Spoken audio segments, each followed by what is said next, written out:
boa mesmo. E é legal vocês terem as respostas dos porquês, tá? Então, por exemplo, se eu sou uma pessoa da banca e eu pergunto para vocês, tá, mas por que então vocês não pedem um CPF, né, que é uma chave super comum, todo o sistema usa, blá blá blá. Vocês precisam ter essa segurança de responder isso. Nós pensamos na chave como documento, porém, nos nossos estudos, a gente identificou que o nosso usuário final, ele é muito inseguro em relação a passar dados pessoais, ele não tem muito conhecimento, né, em relação à aplicabilidade dessas coisas, e ele tem medo, né? E o fato dele ter medo impede ele de fornecer certos dados sensíveis. Então, a gente optou, diante de tudo isso, usar uma chave que é mais comum, porém ela dá as mesmas garantias, né, de unicidade, né, que é o e-mail ser uma chave única, não repetida, e etc, etc, etc. Então, é legal vocês terem, sabe, o mesmo posicionamento que vocês tiveram comigo, ter lá na hora da banca, né? Porque isso demonstra que não é que vocês não pensaram, vocês pensaram e decidiram, né? E isso é super bom, super legal. Aí alguém pode falar assim, não, mas aí com e-mail pode ser que dê isso, e com CPF não dê isso. Aí vocês falam, não, realmente, a gente vai voltar para o projeto, a gente vai repensar, mas a princípio o nosso desenho foi esse. Bom, não precisa explicar muito mais que isso, tá? Então, acho que isso é bem matador, assim, vocês já têm bastante resposta na ponta da língua e tal. Então, é legal da gente explorar um pouco isso. A gente faz uns ensaios antes da banca. Aí, É, isso é legal. deixa eu te perguntar, no caso que, por exemplo, por que se no caso chegar a questionar do e-mail, nós podemos, por exemplo, afirmar de início, podemos afirmar no caso de início, nós optamos por trabalhar como chave o Gmail, até para poder passar transparência e segurança para os nossos usuários. Podemos sim, possivelmente, trocar essa chave, mas de início será trabalhada esta. E-mail ou Gmail especificamente? Gmail. Mas por que o Gmail em si? Só pelo social login? O social login é essa facilidade de você plugar lá e ele já trazer os dados das pessoas. Acredito que também, mas é porque é o mais utilizado agora. O, o Outlook, Hotmail, ele tá ficando obsoleto, eu acredito. Mas ainda é usado. Eu tenho, por exemplo, nunca mais consegui entrar, né? Infelizmente, perdi minha senha, mas ele ainda é usado. Mas o Gmail, ele é o mais recente, o que tá em alta. Sim, é que aí a questão é, a gente precisa de uma chave, não importa qual é o domínio. Então, se eu restringo muito, por exemplo, minha mãe ela tem Hotmail. Mal usa, porque também não curte muito usar essa parada e tal. Mas, para ela criar um Gmail, já seria um impeditivo para ela embarcar. Ela nem sabe para que serve o e-mail, mas ela usa o e-mail para tudo. Ela conecta no Insta dela com aquele e-mail, ela conecta em outras plataformas com aquele e-mail. Então, se a gente restringe, a gente está dizendo que a gente está abrindo mão de pessoas que vão ter alguma dificuldade. Sendo que a gente não tem nenhum ganho. Se a gente tivesse um ganho, né, de facilitar alguma coisa, concordo da gente usar o Gmail. Mas eu não vejo muito ganho. Eu acho que a gente pode deixar um e-mail aberto e que ele seja a característica de primary key. Ele não pode ser repetido. Então, se a Tássia colocou tassia.meamor@gmail.com e tentar colocar de novo, vocês vão barrar e vai falar, olha, já existe um usuário com este e-mail. Quer recuperar a sua senha, alguma coisa assim? E se eu colocar tassia.meamor@hotmail.com, vocês vão deixar passar, porque vai identificar como um cadastro novo. Ah, mas aí a Tássia pode ter 2 cadastros? Pode, né? É um risco que a gente vai correr, só que é muito de interesse do usuário manter aquilo, né? No Duolingo, por exemplo, a gente não sai abrindo 8 contas. Por quê? Porque ele permite que a gente abra mais de uma conta. Mas a gente não faz isso porque os nossos pontos, né, dos Duolingos ficam uma conta só. Então, a gente não tem interesse de ficar abrindo um monte para ficar tudo dissipado. Então, a gente não precisa restringir nesse momento, a gente pode facilitar a nossa vida. Então, deixa como e-mail mesmo. E aí, o que a gente pode fazer, se der tempo, é usar esse plugin de social login, que é esse facilitador, sabe? Quando a gente vai entrar em algum lugar, ele fala assim, você quer usar o seu Gmail? E aí você já coloca lá e a senha e ele já meio que preenche para você. Isso a gente pode usar. Só que não precisa restringir para usar isso, entende? É só um facilitador.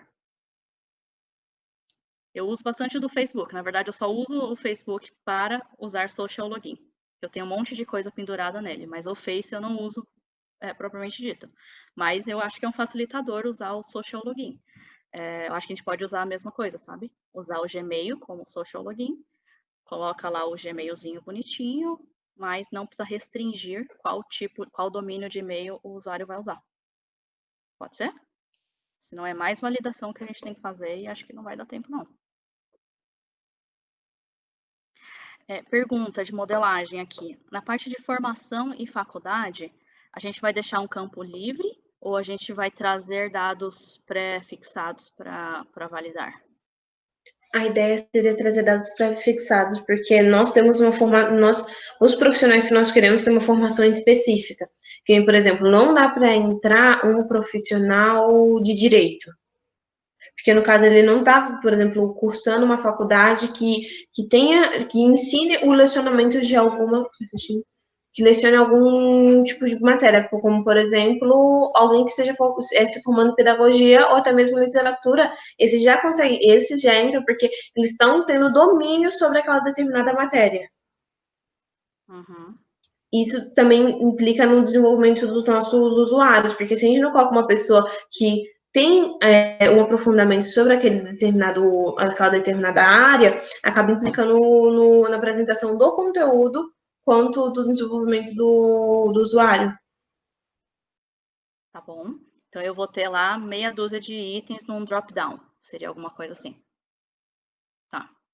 E aí vocês já vão atrás de saber quais são essas formações que habilitam o professor a fazer parte disso, né? Tipo licenciatura, enfim, algumas formações acadêmicas. E da faculdade, a gente também vai pré-carregar uma lista que o usuário pode digitar e aí ele já vai completando? Ou não? Vai ser um texto livre e depois a gente valida?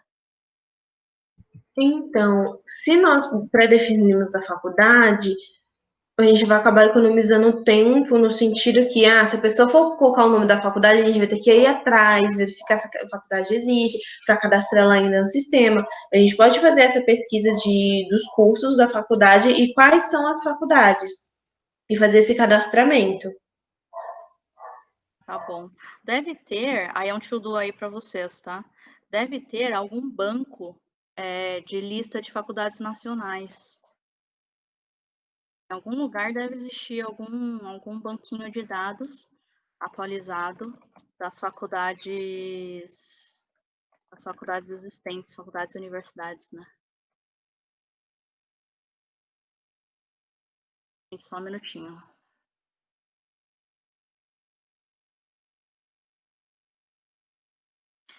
Deem uma olhadinha aí, por favor. Eu acho que tem algum banco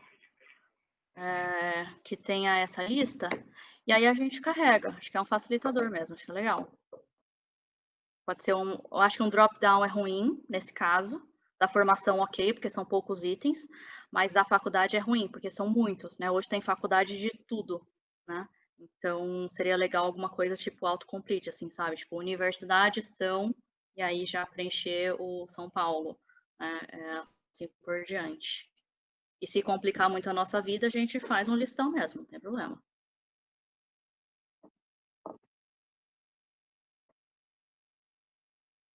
Tá, legal. E de endereço, a gente precisa do endereço, parte do endereço completo.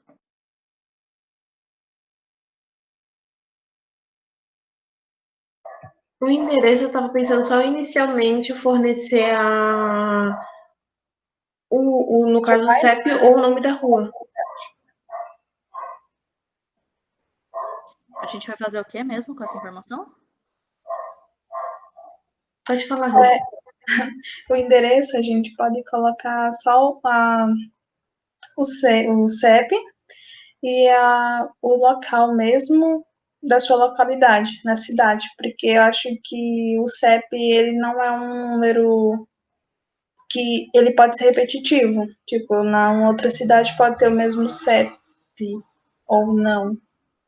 Existem algumas peculiaridades de CEP, né? Então, por exemplo, existe o CEP único da cidade, cidades muito pequenas, a rua não tem CEP, né? A cidade tem o CEP. E aí esse CEP, ele se repete para a cidade inteira. Então, todo mundo que mora em qualquer rua daquela cidade tem o mesmo CEP, separado, né, por nome da rua. Então, o correio sabe que ele tem que entregar naquela cidade CEP único, e de lá ele tem que se virar com a estrutura das ruas. Existem CEPs especiais, que são caixas postais, não sei se vocês já viram, tipo, caixa postal que fica dentro da estação do correio, né? Que, ou seja, a pessoa ela pode ter um comércio e no comércio ela não recebe carta. Então, ela compra um CEP especial, uma caixa ali no correio, e tudo fica ali dentro e ela vai lá buscar o dia que ela quiser. Existem os CEPs específicos, né? Que é o CEP que a gente está acostumado aqui em São Paulo, regiões grandes. E existem faixas de CEP. Então, por exemplo, a Avenida Goiás, aqui em São Caetano, que é onde eu moro, ela é uma avenida muito grande, então ela tem uma quilometragem alta. Então, ela tem faixas de CEP, né? Então, do número 1 até o número 1000 é uma faixa de CEP, do número 1001 até sei lá quando é outra faixa de CEP, e assim por diante. Tem algumas peculiaridadezinhas. Mas, dependendo do para que a gente vai usar, o CEP e a cidade super funciona. Isso a gente pode depois fazer algumas integrações com o correio e tal, mas isso mais para frente. Dá para a gente seguir aqui. Só para a gente fechar, então. Eu entendi o foco de vocês, estou super dentro. Eu vou tentar achar um plugin rapidinho aqui para a gente fazer modelagem aqui dentro mesmo. Larissa, esse cardzinho aqui do cadastro aluno, cadastro professor, é o que você copiou, colou, ou você vai estar tentando copiar alguma outra coisa?